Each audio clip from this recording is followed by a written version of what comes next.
Hey guys, thank you for tuning in to another episode of Addicted to Gear. I'm Tony, and you know I'm addicted to gear. That's why we're here. Today I want to take a couple of minutes to answer some of your questions and review some of your comments on my videos.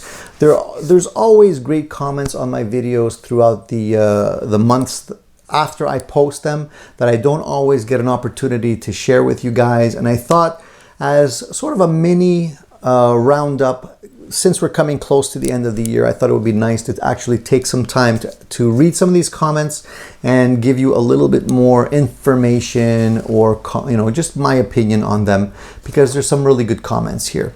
So let's start off with the first comment here, and this was left on my video where I was talking about the pros and cons of sanding your guitar neck for a smoother feel.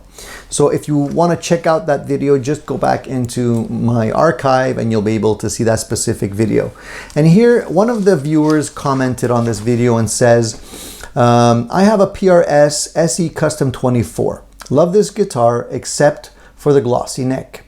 On one hand, I'd sand the neck. On the other, it would probably just drop the resale value on it. Anyone done this on a PRS guitar? Well, as a matter of fact, some PRS guitars, including the one I'm holding in my hands here, comes that way stock. This is a PRS Zach Myers, and the back of the neck is already sanded to remove that glossiness. It's a little bit more matte. Now, I do agree that if you would sand down this guitar neck completely to the wood, you'd ruin the resale value on the guitar. And I don't recommend anybody does that. And that was not the point of my video. The point of my video was that you can easily take down the sheen on a guitar neck by sanding it lightly with some sandpaper or the green Scotch pads. I don't know what the names are right now, it's escaping me, but they're different color rough pads that you can get at any store, including hardware stores or grocery stores. You can use those, and you can sand down the neck lightly to remove the stickiness of the neck without ruining the resale value. If you go all the way down to this bare wood, you probably will ruin the guitar, especially if it's a PRS or something with a mahogany neck. You don't want to go down to bare wood, okay? So just keep that in mind. You can get the feel without ruining the resale value. Next up, on my video where we talked about the Squire Classic Vibe Telecaster. Now, I got a lot of feedback on that video, and the Squire Classic Vibe models have really been popular with my viewers as well as a lot of other musicians. So one of the comments I got on that video says, you can't buy a better Telecaster for the money. I love the Classic Vibe series. I own a number of them. Best money I've ever spent for an electric guitar. Buy one, you won't be sorry. Now, I kind of agree with that. I think that you're getting a lot of value with that particular model. It's cheap, but it's well made and it sounds good. So there's no reason not to pick one up, especially if you can get one used. Another viewer says on the same video, he says, I'm a longtime pro player, gigging for 32 years, and although I own a Fender standard Telecaster, the Classic Vibe is my main workhorse. Hands down has been for the last 3 years I've owned it. They are beyond a bargain, and yes, it's made in China, but at the end of the day, who cares? I cherish my Chinese Telecaster. It's always in tune, the action is lower than humanly possible, and it has mega twang factor. So look, I totally agree. I mean, I said so in my video when I reviewed it. It's a really great value. I would highly recommend it for any player that is, looking for something inexpensive to start off with. And even if you're a pro player, you know what? A couple of very inexpensive mods to that guitar will make it shine even more than it already does. And you won't really lose money on that guitar. And as a matter of fact, they kind of hold their value. I mean, you can buy them used for about $350, $375, maybe $400 when you get a good deal on them. And you can't buy a better guitar for that money. It's actually true. Then the next comment is based on the video I made when I was talking about an inexpensive alternative to costly strap lock guitar systems. So When I'm talking about strap locks, I'm talking about the stuff that goes here when you're actually putting your strap on your guitar. You can get the standard ones that are they just slip over the hole in your strap, and then you have the ones that actually lock in place so that the straps don't accidentally fall out. Now you can get them, and they're made by various guitar manufacturers, guitar part manufacturers, and they're good, but they're expensive. A lot of them, you know, you got to pay 14, 15 bucks for them, sometimes more. And there's a lot of other alternatives that are just as good in my opinion and are not that expensive. So one of them was the beer seals that you can get. You can buy these in bulk on eBay or other suppliers. You can get them in bags of 100, and they're relatively inexpensive when you buy them in bulk that way. And to me, they work great. I put them on my guitars. My straps never come loose. I feel very secure with them on, and they're super inexpensive. So one of the comments I got on that one says, I just bought some black ones, and it works pretty good to hold on to an old strap with loose holes. That's true. I don't know how well it would work for picking up a guitar by the strap and jerking it around or swinging it around. That's true too, but I don't know how many people will actually want to do that unless you're at a ZZ Top concert and you want to swing the guitar around your back like that. He says, but it works for my purposes. Another trick is to buy some Diego twist lock strap buttons. They're about the same diameter as the gaskets, and they got teeth that dig into the strap if it gets turned around. They cost around $10 each, but it looks nicer than rubber gaskets, and you don't have to remove anything to get the straps off. So yeah, for sure, that's another way of doing it. But you know what? I can vouch for the fact that they work very well. Fender even copied them. They actually made silicone versions of these. They're a little nicer. They're red and they have the Fender logo stamped into them. But they charge $5 for 4. So, you know, you're getting you can get way more for your money if you just buy the other ones. They're not as nice, but they do exactly the same thing, maybe even a little bit better because they're not made of silicone. They're made of a different type of rubber. And hey, Joe Bonamassa uses them. I've seen plenty of professional players use them. And if, you know, he trusts them on his, $200,000 Gibson Les Paul, it's good enough for me. And I don't swing my guitar around, so I'm not that worried about it.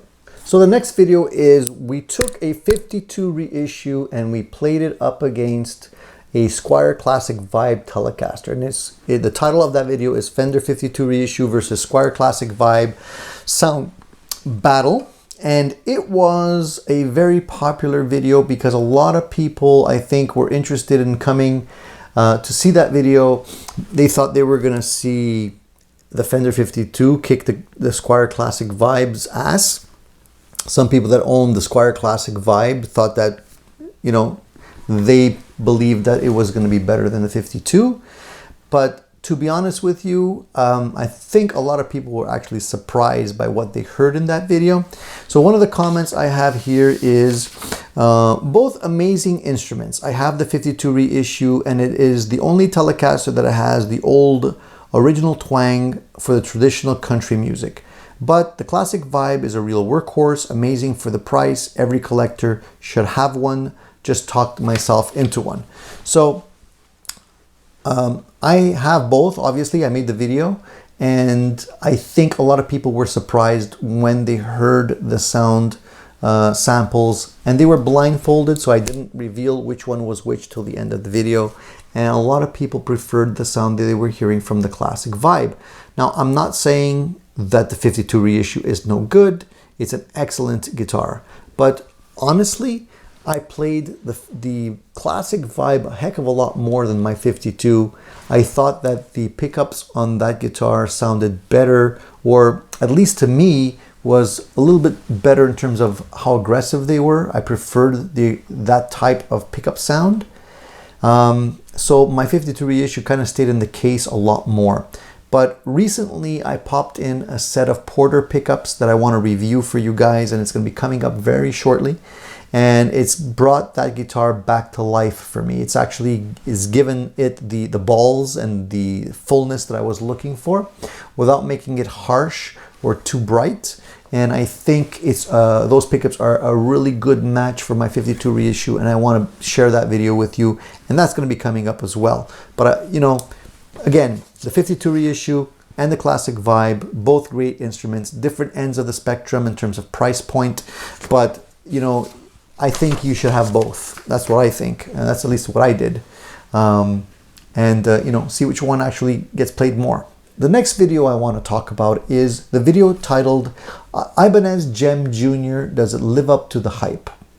And one of the comments I got on this says, thanks for the review. Help me decide to buy a used one. I routed it for sustainer electronics and a battery holder. What I found is what I've sometimes heard about recent imported guitars. The mahogany body is not what we call mahogany. It's a different species of wood that some parts of the world call mahogany. The wood in my rooted sections is mostly yellow, with one section being gray, where two pieces were glued together. Definitely not red, medium, hard mahogany, we all know. What species of wood is this made from? I really am not sure. It is light and fairly soft. The rooted surface is a bit fuzzy, which reminds me of poplar. Now, I'm not a woodworker, so I don't know all of the ins and outs about the different types and species of woods and what is what. But I can tell you that in general, there are about 12 different species of mahogany, okay?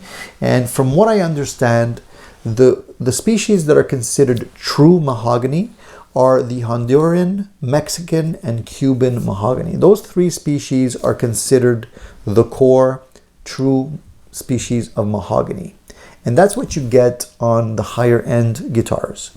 And then you get other species that are removed from the core line, which is, for example, African mahogany, which is considered to be close enough to the real mahogany.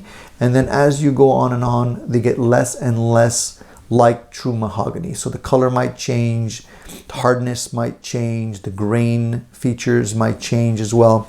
And why do companies basically use mahogany to begin with? It's because mahogany as a wood has excellent workability. You can carve it, you can root it, you can CNC it, and it's easy to do. It has very good stability, so it won't warp or crack on you. It has good rot resistance. That's important for people that don't want to lose material. It has a very nice grain, and you can get nice large pieces to be able to work into your instruments. But when you're buying an imported guitar and where the bottom line is price, oftentimes they're not going to go get the most expensive types of mahogany. They're going to get something that falls into the word mahogany as a species, and they'll get away with it due to some clever marketing, but you might find that it's not exactly the same type of wood that you would get on a higher end guitar. And I think you need to understand that this is sort of something that you need to expect when you're buying a cheaper guitar. So I'm not sure what kind of mahogany is being used in the current Jem guitars, but I can tell you that it's not going to be the same quality as the higher end guitars. When I did a video on the TC Electronics Polytune with integrated buffer, I basically reviewed the pedal, and I thought that it was a very good quality tuner pedal for the money because it had the integrated buffer in it. So the title of that video is TC Electronic Polytune with integrated buffer review, okay? And one of the comments I got is, why 2 9-volt 9VC at the top? So what they meant by that was, if you look at the top of the pedal, there's two inputs, or what looked like two inputs there.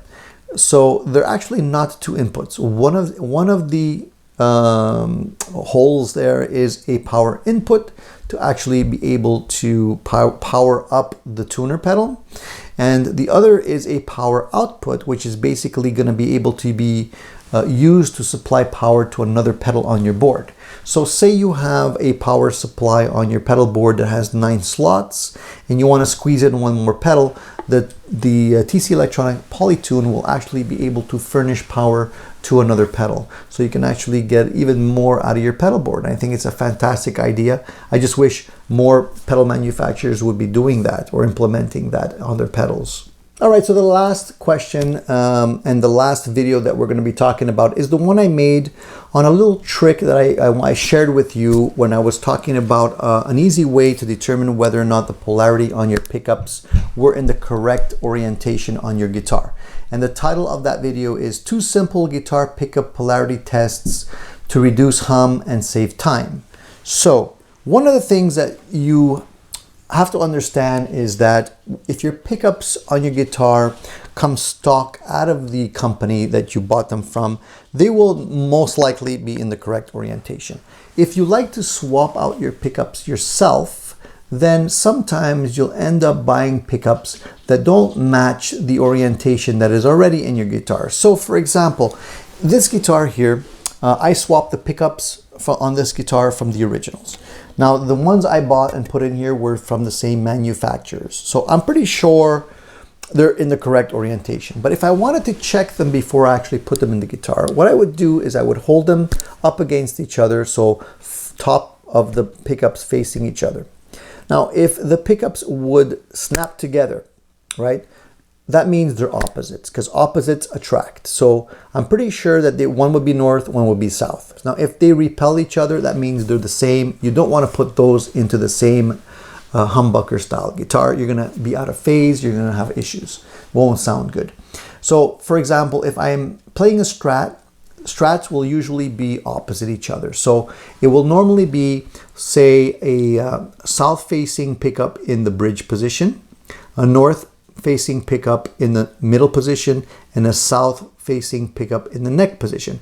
Now, you want that because when you're in the second position, so if you're using the bridge and the middle pickup, you want them to be opposite so they will cancel out the noise. Same holds true if you're in the neck position and the middle position, you want them to be opposites. Now, if they're not opposites, you're going to be getting hum. And in some cases, you might even be getting out of phase issues, depending on how the magnet is flipped. So the trick that I shared was very simple. You hold the magnets together. If they attract each other, they're opposites, because opposites attract. If they repel each other, then they're similar type orientation of the magnets. So in a guitar like this, if they're repelling each other, you don't want to put both of those pickups in the same guitar. All right, so one of the comments I got on that video was, I was about to throw away my Strat for good, but when I watched this video and checked the polarity on my pickups and interchanged the position so that the magnets are now north, south, north, it really helped. I'm enjoying playing my Strat. Thank you so much. Make more videos like this one, and God bless. Thank you very much for that nice comment. So going one step further, if you want to actually know what the orientation is, so if you want to know if your pickup is north facing or south facing, you need to have either a reference or you need to buy yourself a compass. Now, if you don't have a compass, but you have a guitar that you already know the orientation of the pickup, you can make yourself a little gizmo like this. And all it is an empty pill bottle plastic that you can get from a pharmacy. As long as you can see through it, that'll work. Even a little glass jar will work. And a magnet. And on the magnet, I just, with a Sharpie, wrote S on one side and N on the other side. Now, I didn't do that haphazardly. What I did was I started off with the magnet with no letters on it, and I took a guitar where I knew the orientation of the pickup. So I knew, for example, that this pickup was north facing. So I put the magnet in the pill bottle so that it would flip to the right orientation, and then knowing that that magnet is a north-facing magnet, I put a little N on the top of the magnet and an S on the bottom of the magnet. So now when I try my guitars, I could be sure that, you know, this is going to be south, it's flipped to south, and this on this side flips to north. See, you can see it, it just flips. Nice, automatic, very easy to do, right? So you never mess up, okay? And that way you have a very inexpensive pickup tester to make sure that the orientation on your pickups are always correct and you don't have any issues down the road. So that's another trick I wanted to share with you. And that's it for today, guys. We're out of time. I just wanted to share a couple of comments with you, answer some of the questions in a little bit more detail. But most of all, I wanted to say thank you for tuning in to my channel. You guys have really made this a labor of love, and I think we're growing a really nice community of subscribers here where we're sharing honest, good information. And I hope I'm helping you guys out with some of this information. But I really appreciate the comments. I really appreciate the feedback. Please keep the comments coming because I will answer them all. And from time to time, I'll take time out and go into more detail like I did here today to help you better understand, some of the questions that people have on the videos. A big thank you to all the subscribers. We did it. We went past the 8,000 subscriber mark. I knew we'd be able to do that. We blew past the 8,000. We're over 9,000 subscribers here today. We're not even at the end of the year yet, even though it's quickly approaching. But I want to say thank you for subscribing. Thank you for sharing the word. If you're sharing the information with some friends and bringing them over to this channel, I really do appreciate that. If you haven't already checked out my website, addictedtogear.com, please do. You can contact me there. There's a blog section where I write up a bit more information on some of the videos that I make here, give you a little bit more in-depth information on the products. There's an excellent link section there, and I have links to a whole host of other products that you can check out. Very interesting stuff for guitarists, musicians that you might want to take a look at. And of course, there's my videos. I appreciate the support. It helps me to be able to make great videos if you support my channel and keep subscribing, or invite other people to subscribe. So I want to say a big thank you. Want to wish you an excellent end of the year, a fantastic 2019. I hope it's going to be filled with love, good health, and a lot of happiness. And please come back because I have a lot of videos lined up for you guys where I'm going to be going into a lot of in-depth reviews on some great products I think you're going to appreciate. That's it for now, guys. Stay tuned. Keep rocking right here on Addicted to Gear. See you soon.